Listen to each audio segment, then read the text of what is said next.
We start in a void so white it hurts, a sterile vacuum where a voice is learning to speak, mimicking the phonemes of a language it doesn't understand. This is where we meet the female, played by Scarlett Johansson with a terrifying, blank slate precision. If you ask me, this is one of the most chilling openings in sci-fi history because it strips away everything human before the movie even begins. We see her literally stepping into the skin of a dead woman in a white room, a sequence that feels more like a biological transaction than a crime. Now, stick with me because the atmosphere here is everything. She descends into the gray, rain-slicked streets of Glasgow, driving a white van like a predator prowling a watering hole. The cinematography by Daniel Landon is voyeuristic.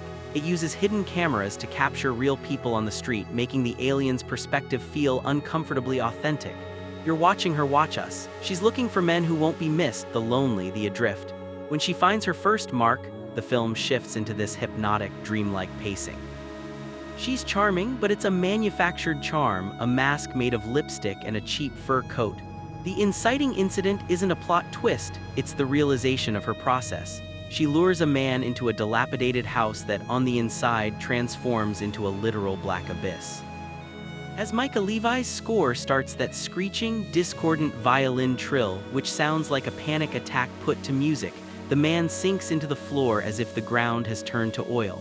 This is why we care about her, or at least why we're fascinated. She is a perfect, amoral observer. She doesn't hate her victims, she doesn't even recognize them as sentient. To her, a human is just a vessel of organic material. It's world-building through silence and shadow, establishing a world where the Scottish mist feels like a shroud and the protagonist is the most dangerous thing moving through it. You're hooked because you want to know when the mask is going to slip, and Glazer makes sure every second of that waiting feels like a weight on your chest.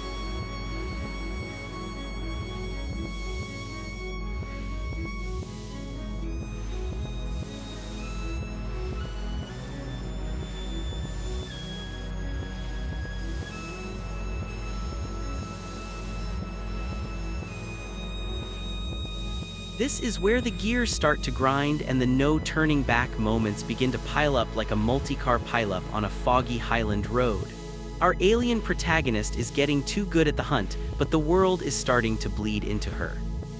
We see her observing a beach scene that is, quite frankly, one of the most upsetting things I've ever sat through. There's a family, a dog, a drowning, and a baby left alone on the shore.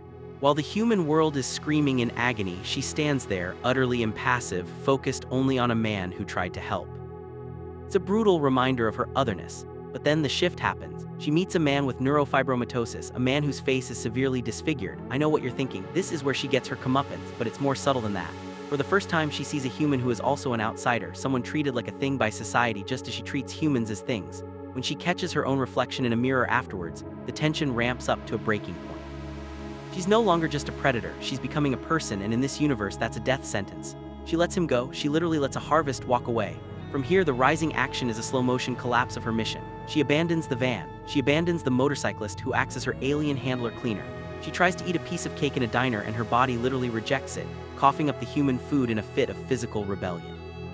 The stakes are no longer about her catching prey, they're about her surviving her own burgeoning consciousness. The tension is thick enough to cut with a knife as she wanders into the countryside, trying to be human without any of the software required to run the hardware.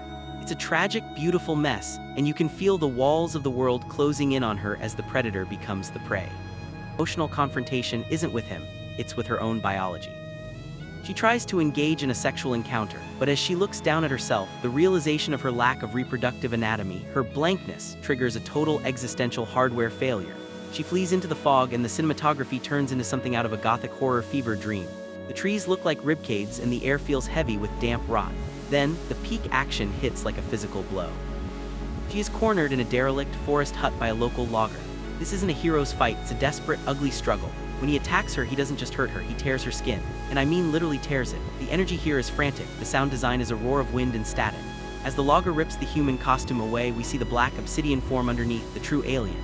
It's a moment of pure, unadulterated cinematic shock.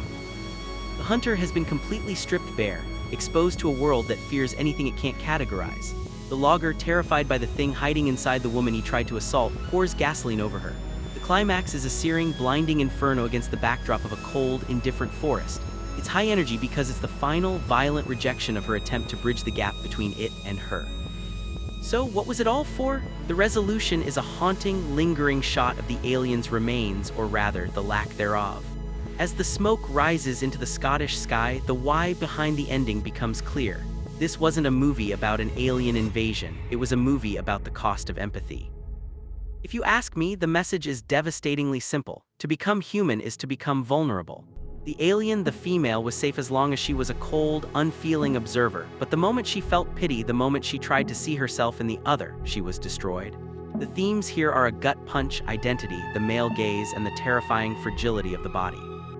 We see the motorcyclist one last time, looking out over the misty landscape, perhaps looking for her, perhaps already moving on to the next vessel. It leaves you with these lingering questions. Was she good because she changed? Or was her change just a different kind of malfunction? My final human takeaway is that Under the Skin uses an alien to show us how strange and often cruel our own world is. We're all just walking around in suits, trying to navigate a landscape that can be beautiful one moment and predatory the next. The final shots of the snow falling silent, white, and erasing everything remind us that nature doesn't care about our individual tragedies. It's a masterpiece because it doesn't give you a hug at the end. It leaves you standing in the cold, wondering if you're actually as human as you think you are. It's a 10/10 for me, purely because it's a film that stays under your skin long after the credits roll.